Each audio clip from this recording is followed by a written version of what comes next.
I wanted to follow up on yesterday's Battletech Tactica vlog, light mechs that break the mold. And I'm just going to framework this a little bit for the new mech warriors and mech commanders coming in. Light mechs tend to fit a particular mold. Same with mediums, heavies, and assaults. The light mech is very, very fast, has a lot of mobility. That could be raw speed. That could be speed with jump jets. Yes, Irby's out there. We'll put Irby aside for the moment. You've got light armor. Even if you're heavily armored for a light mech, it's light armor. It's just the nature of the machine. You're limited in the tonnage, and once you put on the engine and the internals and the weapons, there's not that much left. Primary weapons, for the most part, what you're going to be zapping or shooting with most of the time is going to be a medium laser.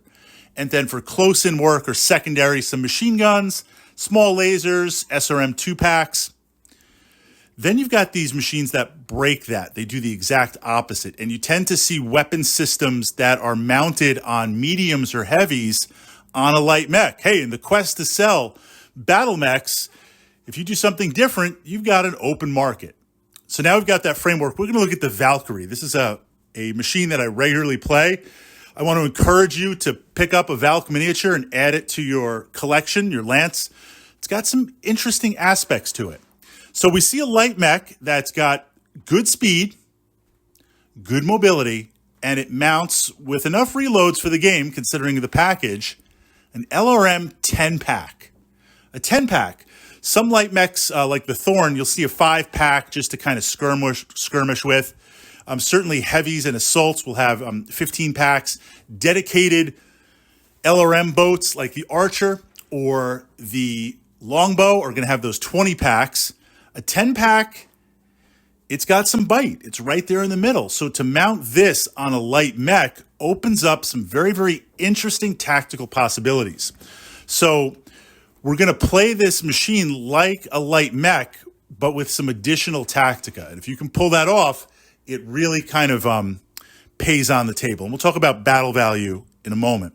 So with this 10-pack, right away what that means is you have the ability to chase off and threaten light mechs, other light mechs, bully them around, and hovers, helicopters, attack craft, small, low battle value, annoying stuff. And this is kind of the choice as a mech commander back in the mobile HQ you need to make. You're moving your lance forward. I'm moving my lance forward. I take my locust and I push it forward. I'm going to be a little aggressive. I'm going to be harassing you, taking some shots.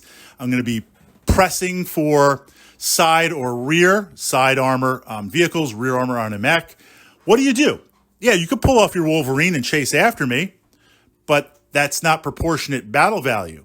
And I'll switch to defensively running around. And if I can get you to burn 2 or 3, 4 or 5 turns trying to chase me down, even though I'm not threatening you with that locust, because I got to keep my distance, I've pulled off a unit. If you send your dragon or your grasshopper after me, no. But at the same time, you can't let me just be running around with my light mech. In this case, a locust. Probably I'd be a little bit more conservative with the locust. Let's say the Thorn. The Thorn is a pretty good light mech in that it's got some good speed, it's got some good armor, it's got medium lasers, it's got an LRM 5-pack. It can put out some good threat. Well, if you take that Valkyrie, that's a 10-pack. That's a spread potentially hitting me every single turn. And I can't normally, if you're going to start shooting at me, if I just piss off a Warhammer, it's going to start shooting PPCs at me, even if it's firing the 2, I will just run away. I'll stay at maximum distance. I'll move out of distance. The Valkyrie, I can't do that with because as a light mech, going against the light mech, the Valkyrie's got the speed to keep up to pretty much zero me in at medium range. I can't really escape that medium range bracket. And if you corner me, I'm going to eat that. It's going to spread.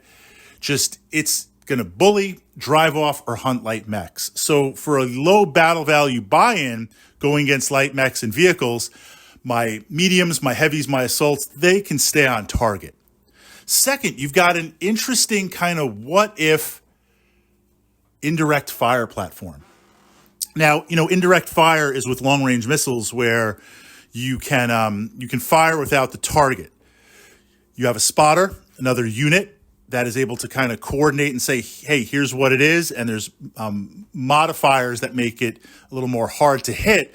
But if you're saturating real time with hundreds and hundreds and hundreds of LRM missiles, then if it hits, indirect fire is massive. It's one of my favorite things in the game. And certainly you can build indirect fire lists and lances to take advantage of that.